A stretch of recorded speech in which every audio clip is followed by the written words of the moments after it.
Hello. After a long day at the office, I was heading home, eager to celebrate my wife Amanda's birthday. Though I was worn out, the thought of surprising her with the necklace tucked away in my briefcase kept my spirits high. As I opened the front door, the sound of laughter floated from the kitchen. Amanda and our daughter, Chloe, were in the middle of what sounded like a lively conversation. "Honey, that event you set up last night was fantastic. I had no idea your friend was that talented. I definitely want more of that." Amanda's voice carried with a strange excitement that immediately made me pause. Curious, I stayed in the hallway, out of sight but within earshot. "He really caught me off guard," she continued, her voice full of some emotion I couldn't quite place. My heart thumped loudly in my chest. Who were they talking about? My mind began racing, trying to piece together what I was overhearing. Then, Chloe's soft voice broke through my thoughts. "I knew you'd love it, Mom. He's perfect for you. Way better than Dad." Her words sent a chill down my spine. Perfect? Better than me? What did she mean? I felt confusion quickly morph into suspicion, my pulse quickening as I took a few cautious steps closer to the kitchen. Their laughter, once something I loved, now felt like daggers. It wasn't just the words that unsettled me. It was the tone, something intimate and secretive. I suddenly recalled moments from the past few weeks, Amanda's late-night phone calls, her sudden desire to dress up more for supposed girls' nights out. And then there was Chloe's behavior, those odd glances she exchanged with her mother when they thought I wasn't looking. Everything felt like pieces of a puzzle, forming a terrifying image I wasn't ready to confront.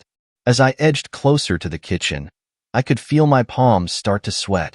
The laughter and chatter between Amanda and Chloe should have been comforting, but now, every word felt like an accusation, a hidden betrayal waiting to burst into the open.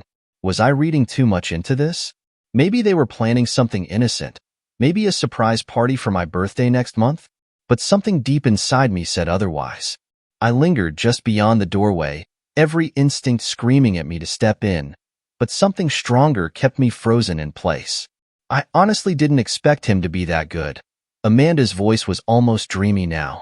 It's been a long time since I felt that alive. Alive? The word struck me, and I felt like the ground had been pulled out from under me. My pulse was racing, and my mind was in overdrive, trying to make sense of everything. Who was this man making my wife feel alive?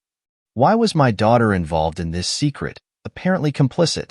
I couldn't stay in the shadows any longer. I turned and walked quietly up the stairs, determined to figure out what was going on. That night, as Amanda slept peacefully beside me, I lay awake, staring at the ceiling, the necklace in my briefcase now a cruel reminder of the love I thought we still shared. Tomorrow, I promised myself, tomorrow I would start getting answers. The next few days were spent on high alert. I scrutinized everything Amanda did, every phone call she took, every time she left the house.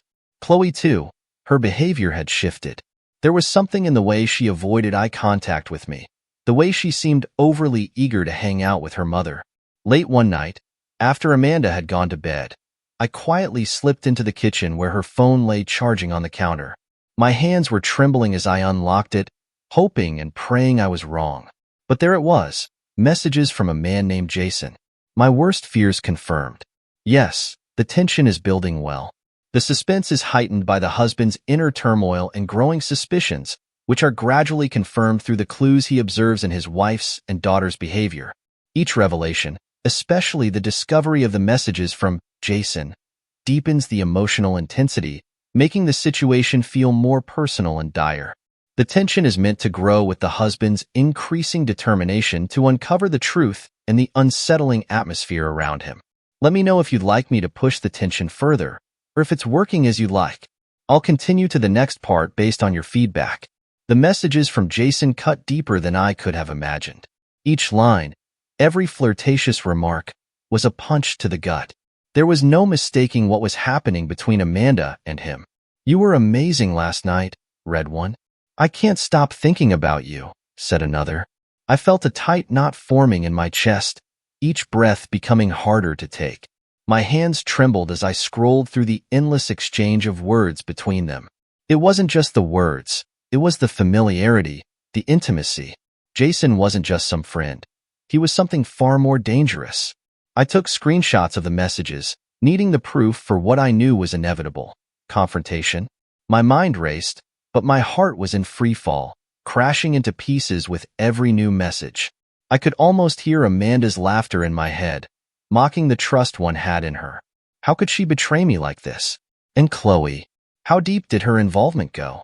The next morning, I woke early, unable to stay in the same bed with Amanda any longer. I needed answers, no more waiting. As Amanda headed off to work, I decided to confront Chloe first. She was in her room, studying, or at least pretending to. I knocked on her door softly, but the noise still felt like thunder to my ears. "Dad?" she said, looking up with surprise and a flash of something else. Apprehension, maybe. "Can we talk?" I asked, keeping my voice steady, though I could feel the cracks forming beneath the surface. She closed her laptop and nodded toward the edge of her bed. I sat down, pulling out my phone and showing her the messages. "Do you want to explain this?" I said, my voice firmer than I had expected. Chloe's face paled as she scanned the screen. Her eyes went wide, and she looked at me like a deer caught in headlights. "Dad, it's not what it looks like," she stammered, but I wasn't going to let her dodge the truth. "Then tell me what it is, Chloe," I replied, trying to suppress the rising anger in my voice. "Are you helping your mother cheat on me?" Her eyes welled with tears, and I saw the guilt etched into every line of her young face. "I thought I was helping, Dad," she whispered. "Mom was so unhappy, and Jason, he made her feel better." I couldn't believe what I was hearing. My own daughter had been part of this, to keep the bitterness from spilling over. "Chloe, you've been helping your mother cheat on me. Do you understand what that means?" Tears streamed down her face, and she shook her head, as if denying the reality of what she had done. "I never thought it would go this far. I wanted her to be happy again. She was so sad, Dad. She wasn't herself anymore." Her words hit me like a punch to the gut, but I couldn't let my anger completely consume me. Chloe was young, caught in a web of her mother's lies. She had no idea the kind of damage she was doing, or maybe she did but didn't fully understand the consequences. I sighed heavily, the weight of betrayal pressing down on me from all sides. "Chloe, this isn't how you help someone. Hiding lies, being part of this mess, this is wrong. You should have come to me." She sniffled, wiping her tears with the back of her hand. "I'm sorry, Dad. I thought I was doing the right thing, but I was wrong." I wanted to believe her, but the image of Amanda and Jason, sneaking behind my back, made it difficult to find any comfort in my daughter's words. Chloe was stuck in the middle of a mess I hadn't seen coming, and part of me knew she was just collateral damage in Amanda's betrayal.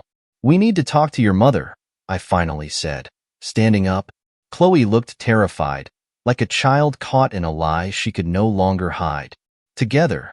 She nodded, but the guilt in her eyes was unmistakable.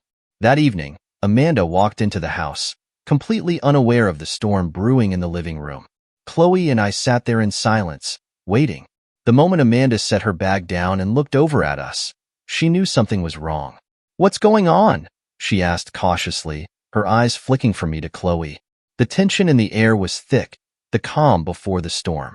I stood up and handed her phone to her. "We need to talk, Amanda." Her face went pale as she saw the messages I'd pulled up on the screen. "Who's Jason?" I demanded, though the evidence was already screaming the truth at me.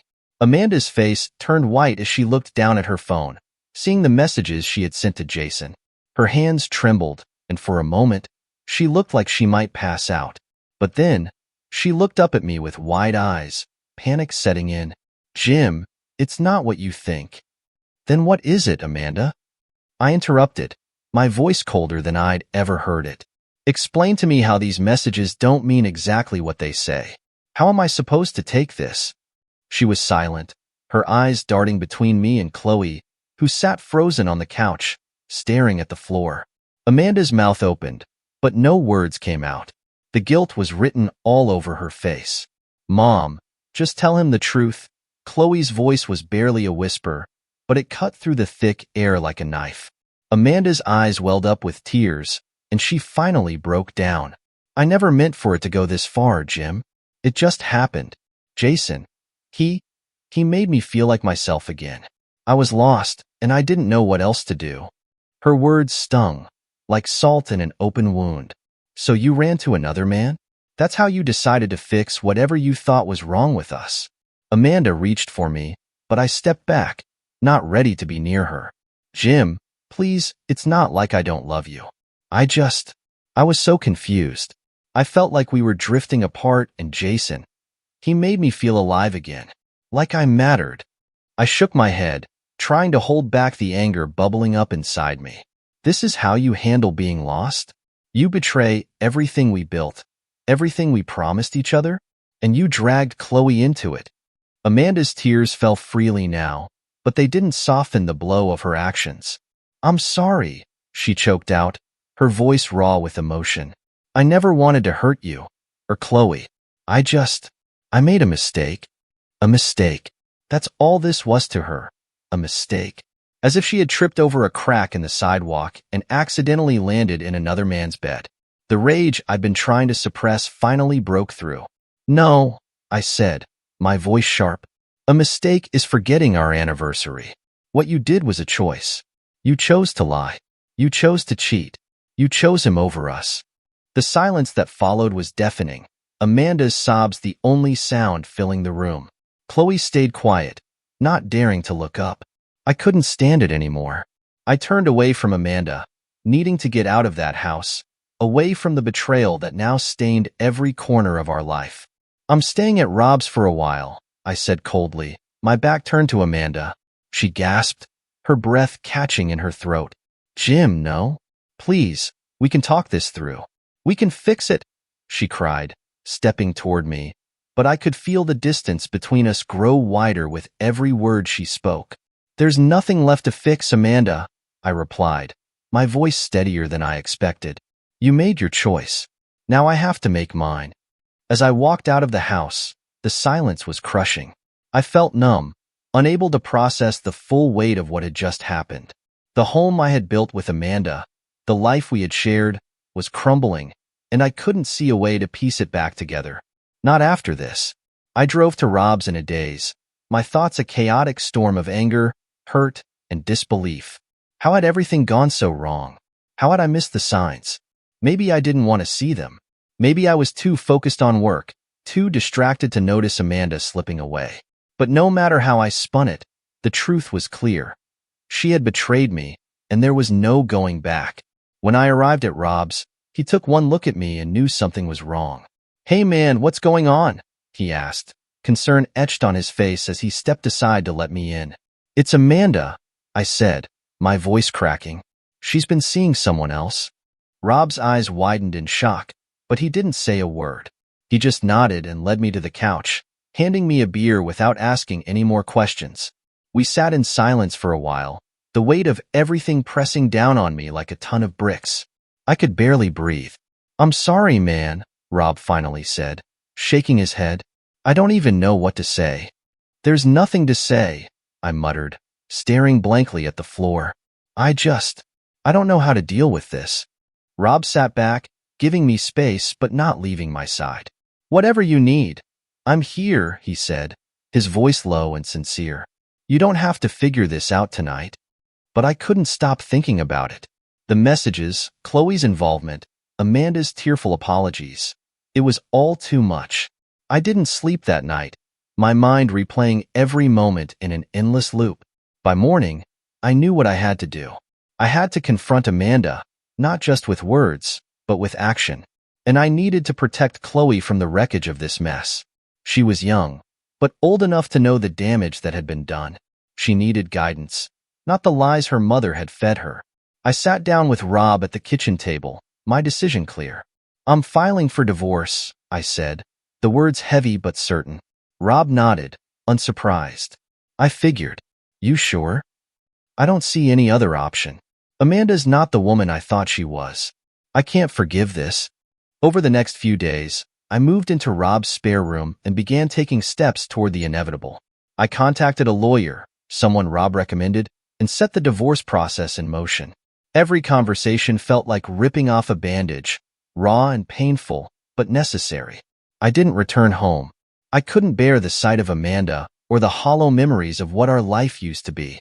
Instead, I focused on the plan, finalizing the divorce and figuring out how to tell Chloe without destroying her completely. Every time I thought about her involvement, it made my stomach turn, but she was still my daughter. I wasn't ready to lose her, too. A few days later, I went back to the house for the first time since I left. I needed to get more clothes, but the idea of facing Amanda, of being back in that space where everything had unraveled, made my chest tighten. I hoped she wouldn't be there. As I entered the house, the quiet was eerie, like a haunted shell of the life we once had. I hurried up the stairs, packing a bag as fast as I could, when I heard footsteps in the hallway. Jim. Amanda's voice was soft, tentative. I froze for a second before I turned around. She stood in the doorway, her face pale and eyes swollen from what had clearly been days of crying. But my sympathy for her had dried up. "What are you doing here?" she asked, though she already knew the answer. "I'm here to get the rest of my stuff," I said flatly, stuffing clothes into the duffel bag. "Jim, please, we need to talk," she pleaded, stepping forward. "We can still work through this. I've been a wreck without you. I know I messed up, but I love you." I stopped packing and looked at her, feeling nothing but cold detachment. "Amanda, I already told you. This is done. I filed for divorce. I cannot trust you anymore.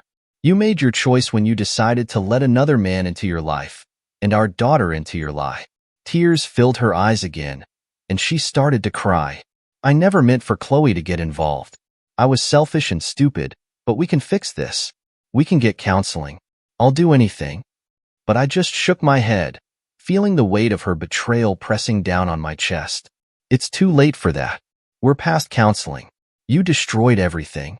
Her face crumpled, and I could see her struggling to find the right words, but nothing she said could undo what had been done. I zipped up the bag, slung it over my shoulder, and walked past her without another word. Chloe was sitting in the living room, curled up on the couch, looking like a child lost in a storm. She glanced up as I came down the stairs, her eyes full of worry and guilt. I paused, unsure of what to say. How do you comfort your daughter when you are both drowning in the consequences of the same lie? I stood there in silence, staring at Chloe as she sat on the couch, her eyes wide and filled with regret. She looked like she wanted to say something, but the words were stuck in her throat. For a brief moment, I almost felt sorry for her, caught between her parents, stuck in a situation she had never been prepared for. But the anger, the betrayal, it all came rushing back. "Dad," Chloe finally whispered, her voice trembling. I'm so sorry." I sighed heavily, dropping my bag by the door. "Chloe, we need to talk." She nodded, her face pale. I sat down across from her, trying to find the right words. Part of me wanted to scream, to lash out, but that wouldn't help. She was still my daughter, and I couldn't lose her completely, not like this. "Do you understand what you did?" I asked, my voice low but firm. "You kept this from me. You helped your mom hide everything. That's not something I can just forget." Tears welled up in her eyes again, and she shook her head, her voice breaking as she spoke. "I didn't mean for it to happen like this, Dad. I swear. I thought I was just helping her. I didn't think." "That's the problem, Chloe." I cut her off, my frustration spilling over. You didn't think. You didn't think about what this would do to me, or to us. You just went along with it, and now look where we are." She sobbed softly, wiping at her tears with shaky hands. "I'm sorry. I just wanted Mom to be happy. I never thought it would get this bad." I looked at her, my heart breaking for both of us. How had we ended up here? How had everything fallen apart so quickly? "Chloe, your mom and we can't fix this," I said quietly, the reality of the situation sinking in. "I've already filed for divorce." Her face crumpled, and a fresh wave of tears spilled down her cheeks. "No, Dad, please don't. We can work it out. I don't want us to break apart." I reached across the table, placing a hand on hers. "I'm sorry, sweetheart. I know this is hard, but it's not something I can just forgive. Your mom, she broke my trust. And trust is something that's not easy to get back." Chloe stared at me, her bottom lip trembling. What's going to happen to us? I swallowed hard, fighting back the emotion that threatened to overwhelm me. We'll figure it out, Chloe. I'm still your father. That's not going to change. But your mom and I, we need time apart. We need to figure things out on our own. She nodded, wiping her tears again, though I could see the fear and confusion in her eyes. She had been dragged into something far bigger than she had ever anticipated, and I could only hope that, in time, she would understand why things had to be this way. I love you, Chloe, I said softly, squeezing her hand. That will never change. No matter what happens between your mom and me. The words felt hollow as they left my mouth, even though I meant them. I loved Chloe more than anything, but nothing about this situation was easy, and I couldn't pretend it would be. She nodded weakly, her face still streaked with tears. I love you too, Dad, she whispered. I'm so sorry for everything. I wanted to tell her that it was okay, that we would all get through this, but I couldn't. The truth was, I didn't know what would happen next, and I didn't want to make promises I wasn't sure I could keep. I stood up, grabbing my bag and heading for the door.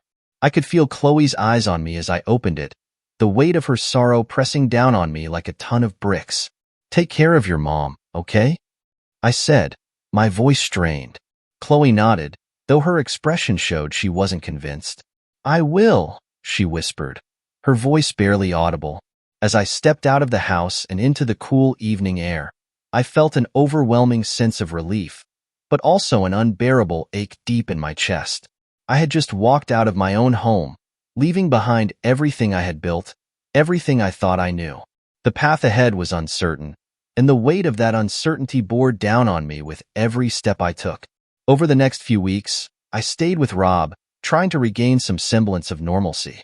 Work was a distraction, but not enough to keep my mind from drifting back to Amanda, Chloe, and the life I had left behind. I hadn't spoken to Amanda since that day, though I knew the time was coming. The divorce papers had been filed, and soon, there would be no avoiding the final confrontation. I thought about Chloe constantly. She had called me a few times, checking in, but our conversations were brief, strained. She was still reeling from everything, and so was I. But I couldn't undo what had been done, and I wasn't sure if I could ever forgive her for keeping Amanda's secret. One evening, as I sat in Rob's living room, going over some paperwork, I heard a knock at the door. I wasn't expecting anyone, and Rob was still at work. When I opened the door, I was surprised to see Chloe standing there, clutching her backpack tightly in her hands. Dad, she said, her voice shaky. Can I come in? Of course, I replied, stepping aside and gesturing for her to enter. She looked nervous, like she had something heavy weighing on her mind. Chloe sat down on the couch, her eyes avoiding mine as she fidgeted with her hands. I needed to talk to you, she said quietly. I've been thinking about everything about what happened, and I don't know what to do. I sat down across from her, waiting. It was clear she was struggling to find the words. Dad, I feel like this is all my fault, she finally blurted out, her voice thick with emotion. I shouldn't have helped Mom. I should have told you. I don't know why I didn't. I thought I was doing the right thing, but I just made everything worse. I sat there, watching my daughter unravel before me, her guilt spilling out with every word. I could see the weight she had been carrying, the way it was eating at her, and it crushed me to see her like this. Chloe, this isn't all your fault, I said softly, trying to keep my own emotions in check. You didn't make your mom cheat. That was her decision. You were just caught up in something you shouldn't have been. She shook her head, her hands trembling. But I could have stopped it. I could have told you. Maybe things would be different if I had just been honest from the start. I sighed, leaning forward to rest my elbows on my knees. Maybe, but we can't change the past. What's done is done, and we just have to figure out how to move forward. Chloe looked up at me, her eyes filled with pain and confusion. I don't know how to fix this, Dad. I don't know if we'll ever be a family again. Her words hit me hard. I didn't have a clean answer for her, no easy solution to the mess we were in. The truth was, I didn't know if we'd ever be the same. There was too much damage, too many scars. But Chloe was still my daughter, and I wasn't going to let this break her. I don't know what's going to happen, Chloe, I admitted. But I do know this, you're my daughter. And I love you. That's not going to change, no matter what happens between your mom and me. She nodded, tears streaming down her face. I'm scared, Dad. I know, sweetheart, I said, reaching out to pull her into a hug. She clung to me tightly, like she was afraid I might disappear too. But we'll figure it out. It's going to take time, but we'll get through this. I promise. We sat there for a long time, neither of us speaking. I held Chloe, feeling the weight of everything that had happened pressing down on us, but also a flicker of hope. Maybe it wouldn't be the same, but maybe we could find a way to rebuild something. If not as a family, then at least as father and daughter. Eventually, Chloe pulled away, wiping her eyes. I'm sorry for everything, she whispered again, her voice barely audible. I nodded, standing up. I know, Chloe, but it's time to let go of the guilt. We can't carry this forever. As she gathered her things and headed for the door, I realized something. Forgiveness would be a long road, not just for Amanda, but for Chloe too. Trust, once shattered, is hard to rebuild. But as I watched my daughter walk away, I knew I couldn't hold onto this anger forever. I couldn't let it poison what was left of our relationship. The next few months were a blur of court dates, paperwork, and awkward exchanges with Amanda. The divorce was finalized faster than I had anticipated. Amanda moved out of the house, and Chloe split her time between the two of us. It wasn't easy. Every interaction with Amanda was like walking on broken glass, but at least it was over. The betrayal, the lies, they were all in the past now. One day, after dropping Chloe off at Amanda's place, I stood outside the house for a moment, watching as Chloe disappeared inside. I felt a strange sense of closure wash over me.